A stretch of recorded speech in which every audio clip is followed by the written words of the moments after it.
गांधी जी गोलमेज conference London से वापस लौटे तब तक देश में अंग्रेजों की दमन नीति पूरी तरह शुरू हो चुकी थी। उस समय के वायसराय लॉर्ड विलिंगडन ने कांग्रेस से लड़ाई की पूरी तैयारी कर ली थी। देश में जगह जगह विरोधों और आंदोलनों का सिलसिला शुरू हो चुका था। सीमा प्रांत में पठानों के बीच कांग्रेस के बढ़ते हुए प्रचार से अंग्रेज सरकार के कान खड़े हो गए। पठानों के नेता खान अब्दुल गफ्फार खां को सीमा प्रांत के चीफ कमिश्नर के दरबार में तलब किया गया, पर वो गए नहीं। खान अब्दुल गफ्फार खां फख्रे अफगान, फख्रे पठान, गांधी सरहद आदि नामों से बुलाए जाते थे। खान अब्दुल गफ्फार खां उस समय सीमा प्रांत की एक ऐसी हस्ती थे जिन्होंने अपने कार्य और निष्ठा के बल पर आश्चर्यजनक लोकप्रियता प्राप्त कर ली थी। सीमा प्रांत के उत्मंजाई में खान बहराम खां के घर जन्मे अब्दुल गफ्फार खां को बचपन से यही सिखाया जा रहा था कि उन्हें अंग्रेज पलटन में भर्ती होना है। वैसे खान बहराम खां ने मुल्ला मौलवियों के विरोध के बावजूद अपने बड़े बेटे को अंग्रेजी तालीम दिलाकर एडिनबरा में डॉक्टरी की पढ़ाई के लिए तैयार किया था। जाहिर है उन्होंने छोटे बेटे गफ्फार खां को भी मिशन स्कूल में पढ़ाया।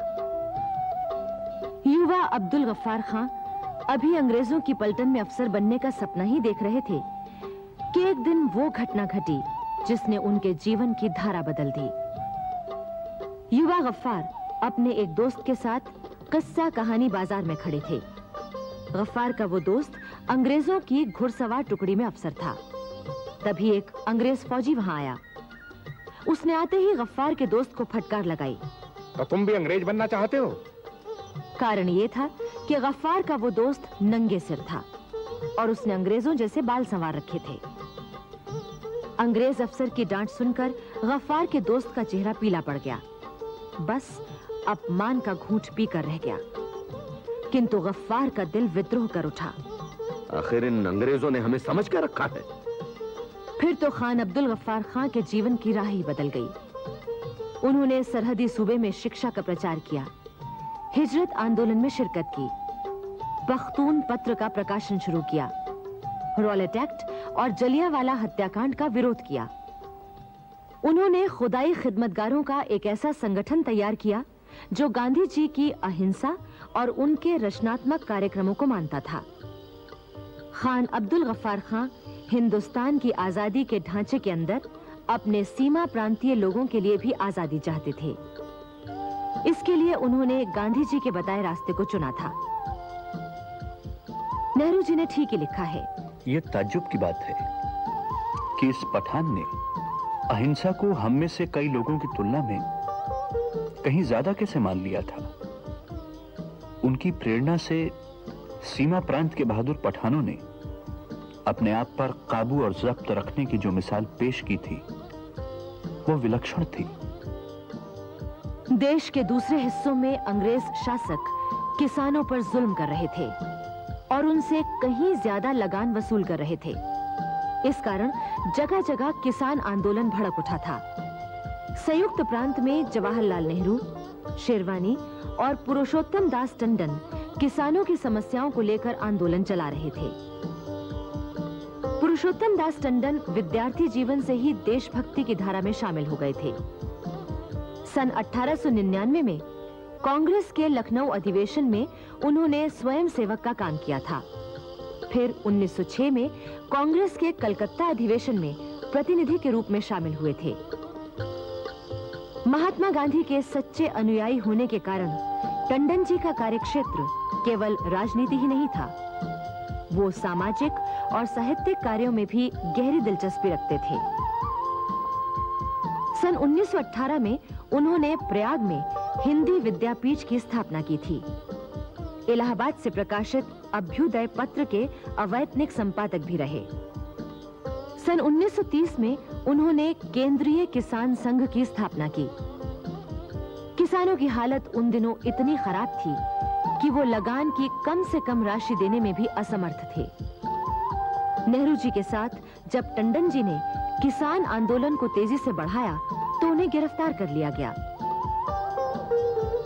उधर गुजरात के बारदोली में भी किसानों पर जुल्म हो रहे थे। बारदोली में हो रहे अत्याचारों की जांच के लिए सरकार ने एक समिति बनाई, जिसमें सरदार पटेल और भूलाभाई देसाई को भी रखा गया। किंतु इस समिति के अंग्रेज सदस्यों ने पटेल और देसाई की एक न चलने दी। जांच समिति सिर्फ दिखावा बनकर रह गई। सरकार का किसानों के साथ सख्ती का बर्ताव बना रहा। इस बीच क्रांतिकारी दल भी बड़ी तेजी से सक्रिय था। बंगाल में इन क्रांतिकारियों का बहुत जोर था। वहां क्रांतिकारी आंदोलन शहरों की सीमाएं पार करके गांव के मध्यम वर्गीय नौजवानों में फैल गया था। ढाका, मेदिनीपुर, 24 परगना आदि अनेक स्थानों में क्रांतिकारी गतिविधियां चल रही थीं। ब्रिटिश सरकार उन्हें दबाने के लिए बुरे से बुरा व्यवहार कर रही थी। इसके अलावा झांसी, मेरठ, बिहार, बंबई आदि में भी क्रांतिकारियों ने अपनी गतिविधियां तेज कर दी थीं। ब्रिटिश सरकार ने दमन चक्र चलाने के लिए पूरी तरह से कमर कस ली थी। एक साथ कई ऑर्डिनेंस जारी कर दिए गए, जिससे पूरे देश में चल रही स्वतंत्रता संबंधी गतिविधियों पर अंकुश लगाया जाए। उस समय के राजनीति विशेषज्ञ जानते थे कि लॉर्ड इरविन की तुलना में लॉर्ड विलिंगडन ज्यादा सख्त और निर्दयी व्यक्ति था।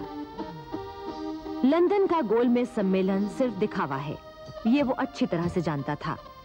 इसलिए अब वो भारतवासियों को इस तरह कुचल देना चाहता था कि वो दोबारा सिर न उठा सकें। किंतु भारतवासियों के दिल में स्वतंत्रता का तूफान पूरी तरह उमड़ रहा था। वो हर कुर्बानी देने के लिए तैयार थे। कांग्रेस के कार्यकर्ता हर तरह की यातना सहने को तैयार थे। क्या शहर, क्या गांव, सभी जगह आंदोलन जोर पकड़ रहे थे। जवाहरलाल नेहरू और शेरवानी जब गांधी जी से मिलने बंबई जा रहे थे, तो उन्हें रास्ते में ही गिरफ्तार कर लिया गया। इलाहाबाद में पुरुषोत्तम दास टंडन को पहले ही गिरफ्तार किया जा चुका था। देश के बिगड़ते हालात देखकर गांधी जी ने भारत लौटते ही वायसराय लॉर्ड विलिंगडन को तार भेजकर मुलाकात का समय मांगा। किंतु लॉर्ड विलिंगडन ने साफ तौर पर कह दिया कि बंगाल, सीमा प्रांत, संयुक्त प्रांत आदि में दमन के लिए जो ऑर्डिनेंस जारी किए गए हैं, उन पर कोई बात नहीं हो सकती। गांधी जी ने दूसरा तार भेजा कि इन्हीं मुद्दों पर बात करना अनिवार्य है। किंतु लॉर्ड विलिंगडन ने इस बार कोई उत्तर नहीं दिया। 4 जनवरी 1932 को महात्मा गांधी और सरदार पटेल को गिरफ्तार करके पूना के यरवदा जेल भेज दिया गया। सुभाष चंद्र बोस बंगाल जा रहे थे, उन्हें भी रास्ते में गिरफ्तार कर लिया गया। गांधी जी ने एक बार फिर सविनय अवज्ञा आंदोलन आरंभ करने की घोषणा कर दी थी। इस पर ब्रिटिश सरकार ने कांग्रेस को गैर कानूनी संस्था करार दे दिया। सारे देश में कांग्रेस के दफ्तरों पर छापे मारे गए, वहां सरकारी ताले डाल दिए गए और कागज, फाइलें, रुपया पैसा सब जब्त कर लिए गए। कांग्रेस के हजारों कार्यकर्ता, उनके संबंधी, शुभचिंतक तक गिरफ्तार करके जेलों में डाल दिए गए। ऐसे कानून बनाए गए कि किसी को संदेह के आधार पर जेल में डाला जा सकता था। किंतु आश्चर्य तो यह है कि उस समय लोगों के दिल से डर निकल चुका था। शारीरिक यातनाओं की उन्हें परवाह नहीं थी और मौत को वो गले लगाने को तैयार थे। जवाहरलाल नेहरू को गिरफ्तारी के बाद नैनी जेल में रखा गया था। उस समय उनकी पत्नी कमला नेहरू बंबई में बीमार थीं। किंतु नेहरू जी की मां और दोनों बड़ी बहनें बड़े उत्साह के साथ आंदोलन में कूद पड़ी थीं और उन्हें 1-1 साल की सजा देकर जेल भेज दिया गया था। उधर यरवदा जेल में सरदार पटेल ने गांधी जी की बहुत सेवा की। तभी गांधी जी ने कहा था, मैंने सरदार पटेल में तो मां के गुणों के दर्शन किए। अप्रैल 1932 में दिल्ली में कांग्रेस का अधिवेशन होने वाला था। ब्रिटिश सरकार चाहती थी कि यह अधिवेशन न हो, इसलिए देश भर से आ रहे प्रतिनिधियों के दिल्ली पहुंचने में बाधाएं उत्पन्न की गईं। देश के अधिकांश नेता इस समय जेल में थे, फिर भी कोई 500 प्रतिनिधि दिल्ली पहुंच चुके थे। इस दिल्ली अधिवेशन की अध्यक्षता मदन मोहन मालवीय करने वाले थे। वो कांग्रेस के उन निर्माताओं में से थे जिन्होंने दूसरे अधिवेशन से लेकर अपनी अंतिम सांस तक स्वराज्य के लिए कठोर तप किया। मालवीय जी हिंदी, संस्कृत और अंग्रेजी में धारा प्रवाह व्याख्यान देते थे। रॉलेट एक्ट के खिलाफ उन्होंने 4.5 घंटे तक और अपराध निर्मोचन के बिल पर 5 घंटे तक निरंतर व्याख्यान दिया था। मालवीय जी जहां राजनीति में सक्रिय थे, वहीं उन्होंने हिंदी के उत्थान और पत्रकारिता के विकास के लिए भी अभूतपूर्व कार्य किए थे। हिंदी साहित्य सम्मेलन के प्रथम अधिवेशन में सन 1910 में उन्होंने भविष्यवाणी की थी कि एक दिन ये भाषा राष्ट्रभाषा हो सकेगी। फिर सन 1919 में सम्मेलन के बंबई अधिवेशन में अध्यक्षीय पद से उन्होंने कहा था, हिंदी उर्दू का प्रश्न धर्म का नहीं, राष्ट्रीयता का प्रश्न है। साहित्य और देश की उन्नति अपने देश की भाषा से ही हो सकती है। एनी बेसेंट के शब्दों में, राजनीति के क्षेत्र में मालवीय जी विभिन्न मतों के बीच भारतीय एकता की मूर्ति के रूप में थे। हिंदू, मुसलमानों एवं अन्य मतों में सामंजस्य स्थापित करने में मालवीय जी की बड़ी महत्वपूर्ण भूमिका रही है। वाराणसी के हिंदू विश्वविद्यालय के संस्थापक पंडित मदन मोहन मालवीय जी की प्रेरणा से ही ये विश्वविद्यालय शिक्षा का बड़ा केंद्र बना। वो सन 1909 और 1918 में कांग्रेस अधिवेशनों की अध्यक्षता कर चुके थे, किंतु सन 1932 में जब उन्हें अध्यक्षता करनी थी तो ब्रिटिश सरकार ने उन्हें पहले ही गिरफ्तार कर लिया। नेहरू जी ने मेरी कहानी में मालवीय जी के व्यक्तित्व के बारे में लिखा है, वो बड़े खुश मिजाज साथी थे, जीवनी शक्ति से भरे पूरे और हर बात में एक युवक की तरह दिलचस्पी लेने वाले। उन्हें किसी दूसरी जेल से नैनी भेजा गया था। हालांकि वो हमसे अलग दूसरी बैरक में रखे गए थे, लेकिन हम रोज उनसे मिलते थे और शायद बाहर की बनिस्बत वहां मैं उनसे अधिक परिचय कर पाया। मालवीय जी के गिरफ्तार होने के बावजूद भी सन 32 में पुरानी दिल्ली में घंटा घर के पास चांदनी चौक में कांग्रेस का अधिवेशन हुआ। अध्यक्षता की थी सेठ रणछोड़ दास अमृतलाल ने। इस अधिवेशन में पूर्ण स्वाधीनता को कांग्रेस का लक्ष्य बनाया गया। सविनय अवज्ञा आंदोलन का समर्थन किया गया। गांधी जी के नेतृत्व में विश्वास को फिर से व्यक्त किया गया और अहिंसा में विश्वास प्रकट किया गया। कांग्रेस का यह 47वां अधिवेशन ब्रिटिश हुकूमत की इच्छा के बावजूद भी संपन्न हो गया, किंतु शासन के दमन चक्र में कोई कमी नहीं आई। देश भर की जेलें भरी जा चुकी थीं।